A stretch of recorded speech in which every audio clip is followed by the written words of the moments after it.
اور کعبے کی چھت پہ بلال ہوگا اور وہ اذان دے گا اور میں دنیا کو بتاؤں گا کہ وفاؤں کا صلہ کس طرح سے دیا جاتا ہے۔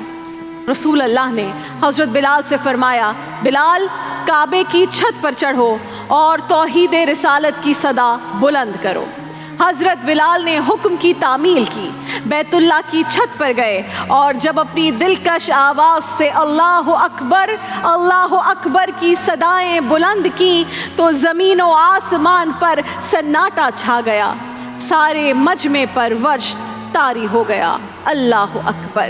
عاشق مصطفیٰ کی اذان میں اللہ اللہ کتنا اثر تھا، اللہ اللہ کتنا اثر تھا، اللہ اللہ اللہ کتنا اثر تھا۔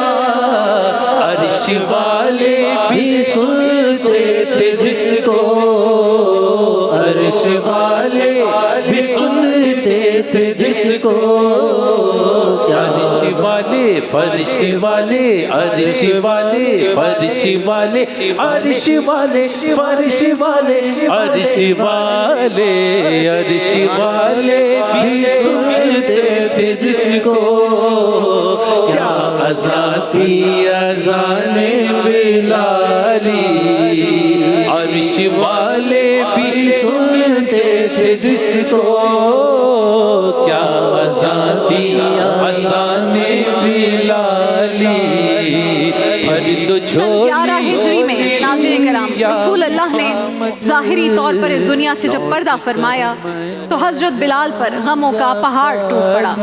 سیدہ عائشہ امی عائشہ کے حجرے کے سامنے غم سے نڈھال بلال چپ چاپ سراپائے غم بنے بیٹھے ہوئے تھے۔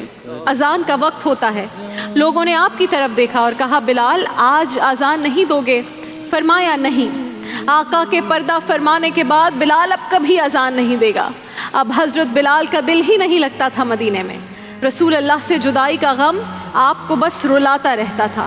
آپ مدینے کی گلیوں میں پا پیادہ گھومتے رہتے مگر کسی حال میں آپ کو قرار نہیں ملتا تھا، اور قرار ملتا بھی تو کیسے؟ مدینے کے چپے چپے پر آپ کو اپنے محبوب آقا کے جلوے بکھرے دکھائی دیتے تھے۔ ایک دن سیدنا صدیق اکبر کے پاس آئے اور کہا، اے خلیفۃ الرسول، آقا کے بعد میرا اب مدینے میں کیا کام؟ آپ مجھے جہاد میں شرکت کی اجازت دے دیں۔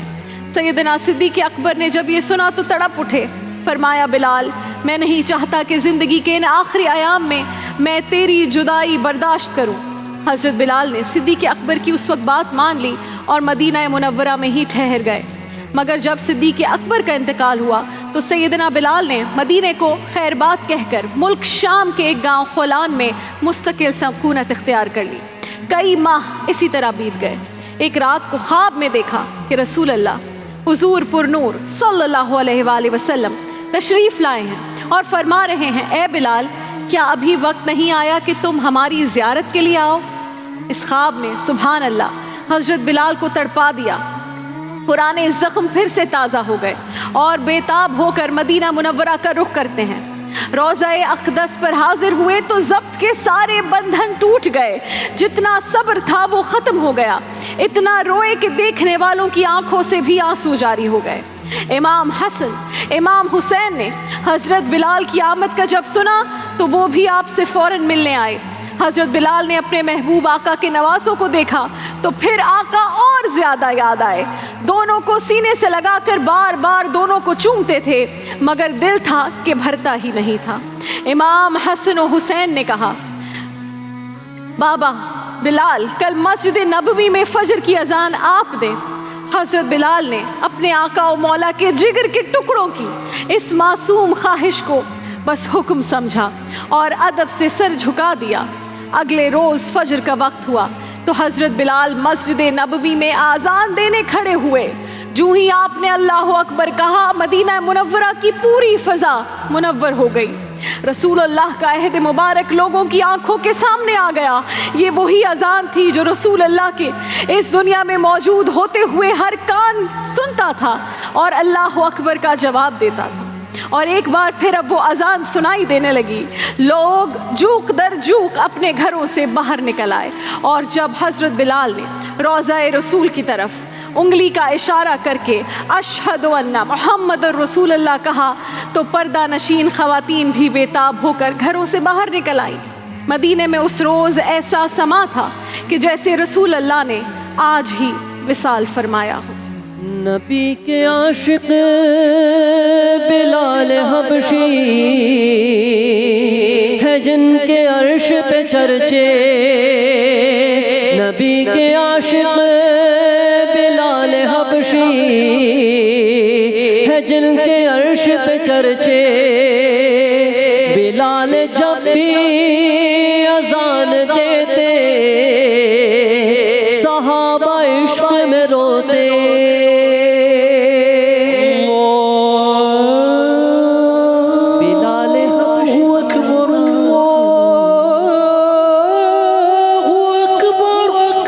بلال حبش کی آذان سنو،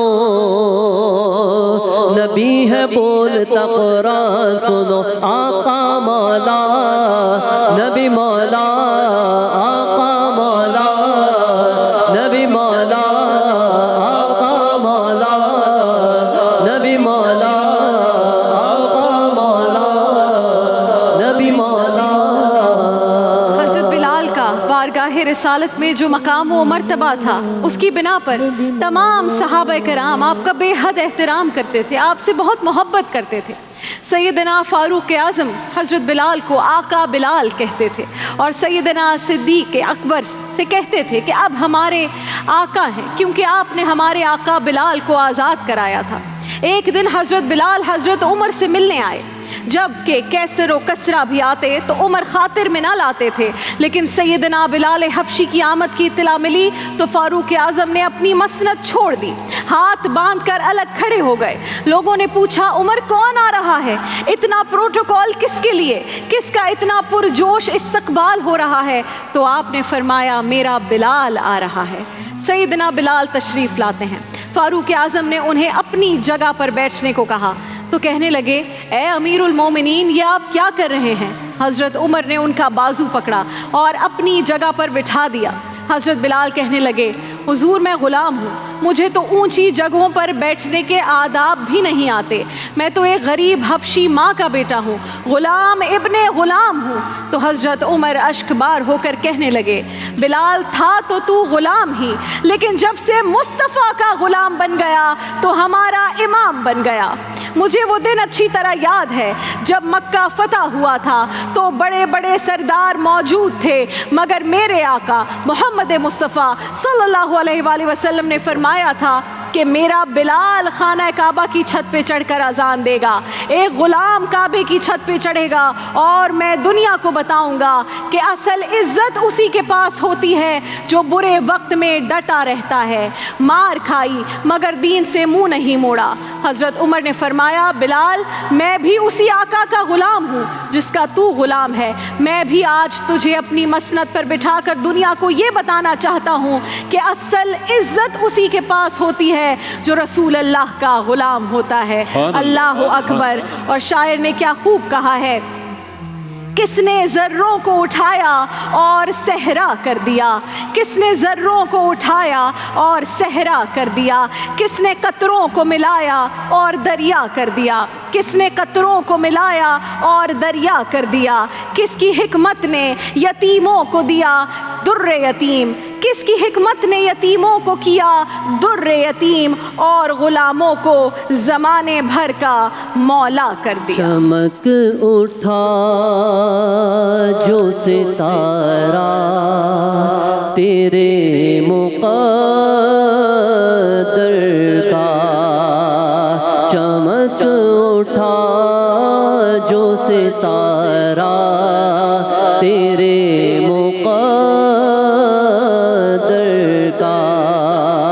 حبش سے تجھ کو اٹھا کر حجاز میں لایا، حبش سے تجھ کو اٹھا کر حجاز میں